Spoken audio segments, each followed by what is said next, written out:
Hi there. This video covers the installation and setup of another essential plugin for your WordPress blog. This is the Google XML Sitemap generator.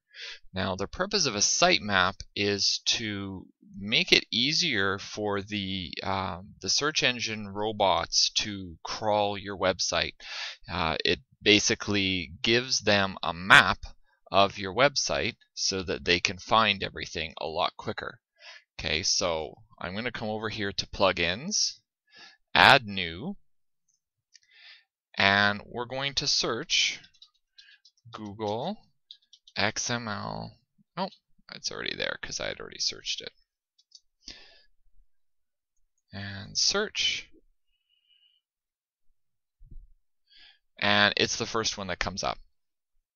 Okay, so if you want, you can click on details and you can read a little bit more about this plugin.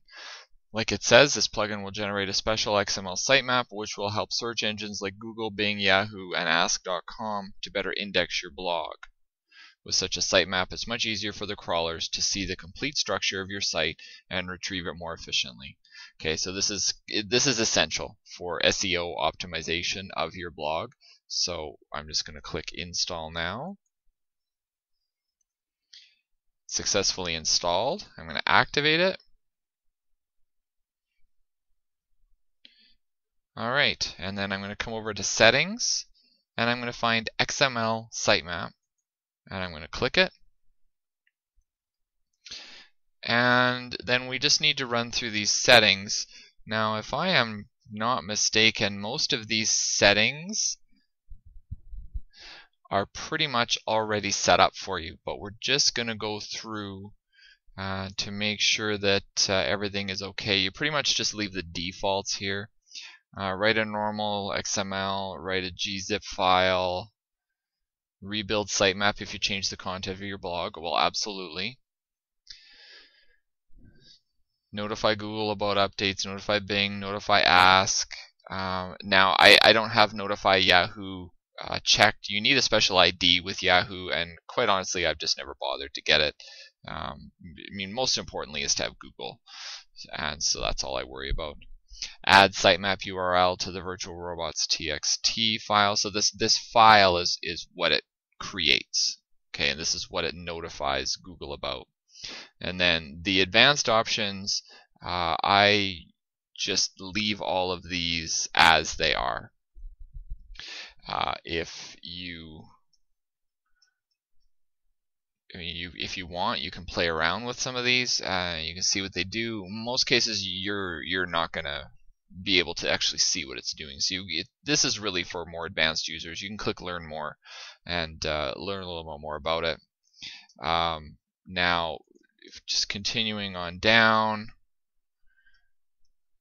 there's a few more here. Post priority. Please select how the priority of each post should be calculated based on comment count. Fair enough. Uses the number of comments of the post to calculate the priority. All posts will have the same priority, which is defined in priorities.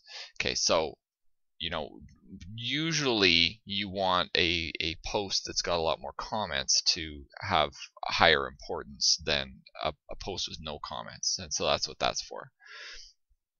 Location of your sitemap, automatic detection. You just want to leave it at this. You don't want to have to worry about setting up a custom location for your sitemap. Sitemap content, include homepage, include posts, include static pages, and that is all I am going to check in here. Once again, I don't want to include some of these other pages because essentially that's duplicate content. I only want to include the main content of my blog. And then if you want, you can exclude specific categories. Now, if I had more categories, or once you've got more categories, it actually shows them all in here. But because this is a brand new blog, the only thing in here is uncategorized. So if you had more categories, you would just come in here and you just check off the ones that you don't want included in the sitemap, although I don't know why you would ever want anything not included in the sitemap. Okay, you can change the frequencies. Okay, so the value of this tag is considered a hint and not a command. Even though search engine crawlers consider this information when making decisions, they may crawl a page marked hourly less frequently than that. Okay, so I didn't change any of this stuff.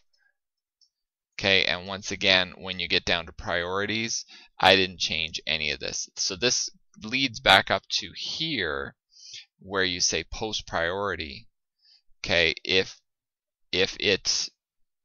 you say do not use automatic priority calculation, all posts will have the same priority, which is defined in priorities. This is what it's talking about. Okay, so down here is where you would actually define the priorities. So here, the home page has the highest priority, and then your posts and static pages have the next highest priority, and then categories, archives, tag pages, and author pages are next, and then minimum post priority. Okay, so I don't think I changed anything in there, but it's always a good idea to just click Update Options. Okay, I'm not going to build the sitemap right now. I'm going to wait until I've got a little bit more of my site set up. So just remember, this is something you want to come back in and do when you've got your site set up, because until I'm ready for everyone to see my blog, I don't want the search engines indexing it at this point, because I don't have any content on it. I don't want people finding my blog, seeing there's nothing on it, and then just never coming back to see it. I want them to find it once it's ready to be found. Alright, so that's the setup of the XML sitemap. Thanks a lot, everyone, and we'll see you in the next video.